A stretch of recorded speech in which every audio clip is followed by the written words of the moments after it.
Welcome to Music Mania, episode 16 of the series. I am your host, King Crusoe. You can call me KC, and today we're talking about the handful of albums that I listened to in July 2025. July was a pretty quiet month, all things considered, and following the kind of busy life that I've had the last few months with some big changes going on, I haven't really been much into listening to new music in the first place anyway, so I guess it was kind of helpful. This month, I only listened to 6 new releases. One of those is part of a soundtrack, and one of those was a live album, so there's really not that much to talk about. But today we're going to rate a few of these, and then I'll show you my ranking of them at the very end. So let's go ahead and begin. Jump on over to my desktop and turn on my face cam because I forgot to turn that on earlier, my bad. And also full screen myself. You can tell I'm definitely a professional YouTuber over here. So the first album, the first new release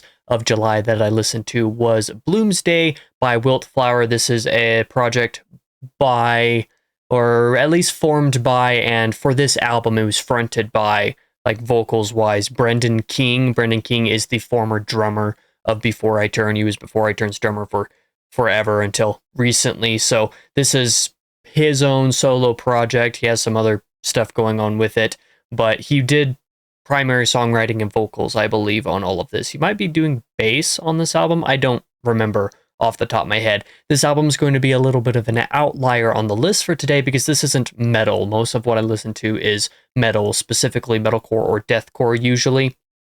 But Wildflower is something a little bit different.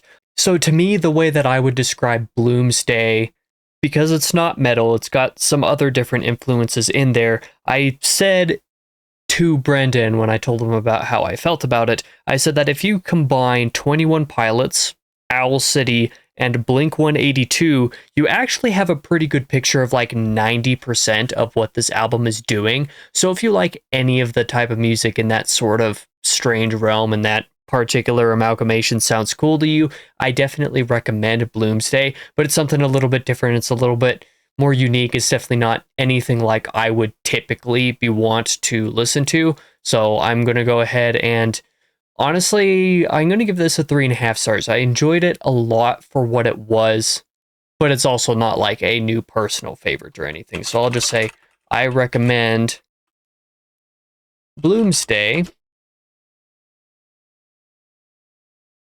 for a particular audience, and then I'll go more into that into a review a little bit later. So that is my rating for this. The next album we're going to talk about is Through Shadows by Born of Osiris. This is, of course, their brand new album, and one that I was actually pretty wary about checking out because of the recent departures from the band that we've seen from pretty long-time members or major influential members. And I would say I was thoroughly surprised by how much I enjoyed Through Shadows. I'm definitely not a long-time Born of Osiris fan. In fact, I have not even gone back to listen to a lot of their classic older records that a lot of people know and love and would recommend wholeheartedly. I, on the other hand, am really only familiar with, like, what was it, their 2019 album or something like that. I maybe listened to that album once, maybe twice or something. But otherwise, Angel or Alien back in, was that 2021 or 22 or something? It was a while ago, and that record I've listened to a ton, and I love that album. But I was worried about Through Shadows kind of ahead of time. There were a few of the singles that I liked, but of the couple of the singles that I didn't really like very much. And overall, I would say that the album is actually solid. There are a couple of songs that I really did not like on this. Activated would be the one off the top of my head that I know I just did not enjoy. I did not like the Under Oath vocalist inclusion in there. I'm just not a fan of Spencer Chamberlain's voice very much, so I didn't find him to be a good addition for the album.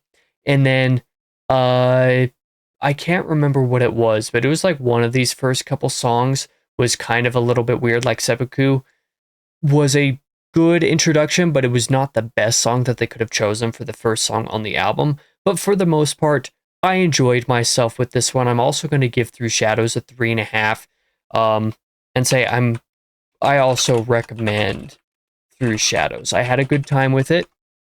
Definitely did not dislike it.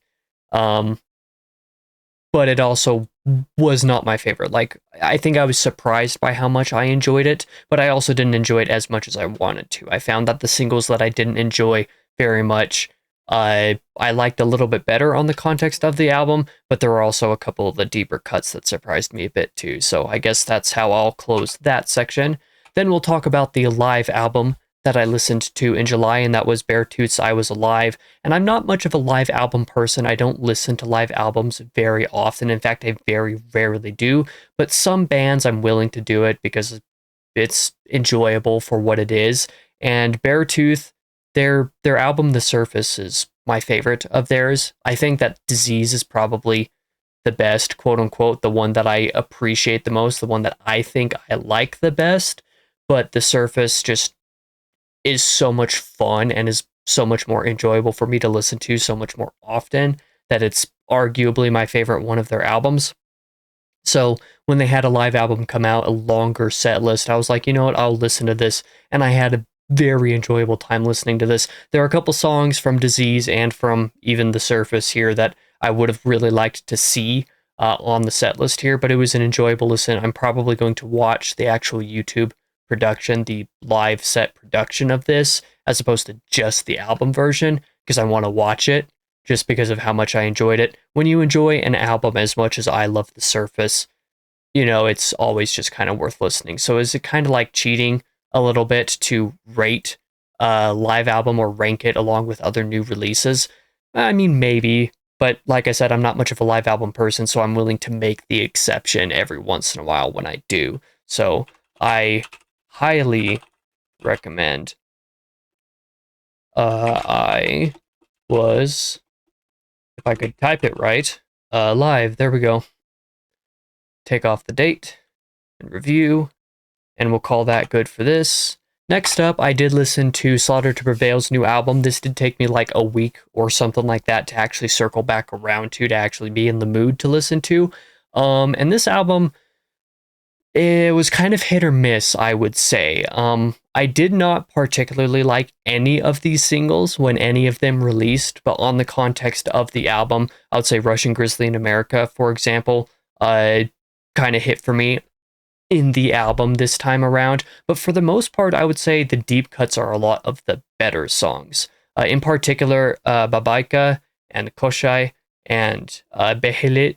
I have no idea how any of those are supposed to be pronounced, but those three tracks in particular, I really, really enjoyed. And the rest of the album was just kind of okay. So it's like, not the worst thing I've ever listened to, but outside of a few songs, I don't necessarily love the album. But I also have to consider and take into account the fact that I don't love Slaughter to Prevail in the first place. Every time I've listened to one of their albums or something like that, or one of their singles, for example, I've been very underwhelmed. I'm just not super into their particular style, even though I respect what it is they do. So I don't particularly recommend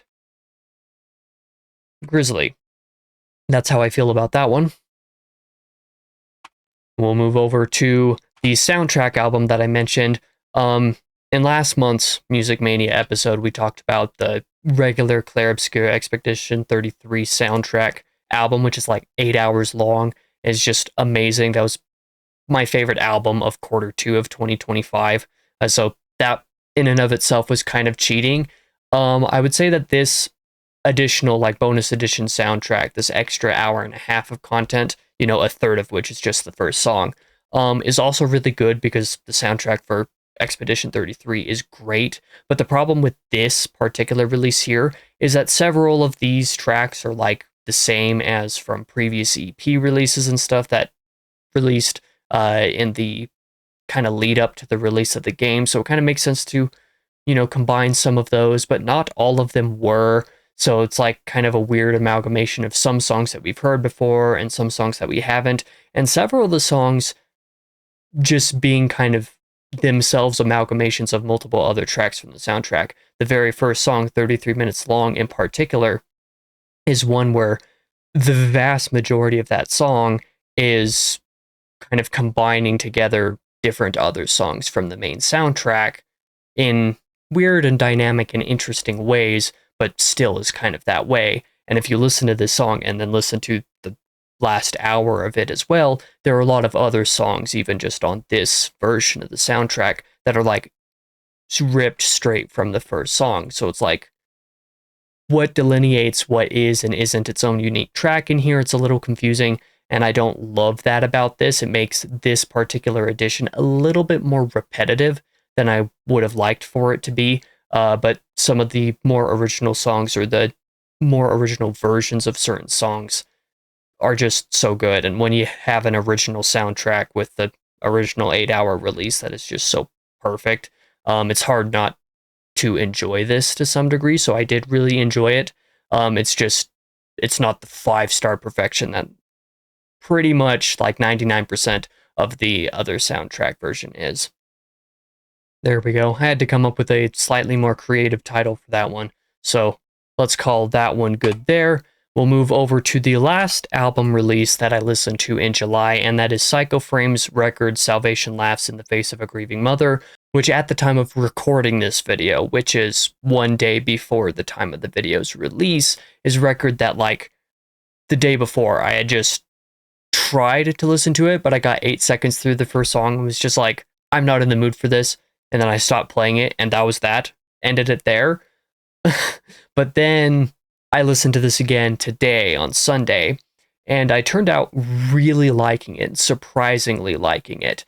Compared to a deathcore landscape right now, where a lot of it is that sort of blackened style, that symphonic style as well, that like Lorna Shore popularized this decade, which of course makes sense, and I enjoy a lot of that music for what it is.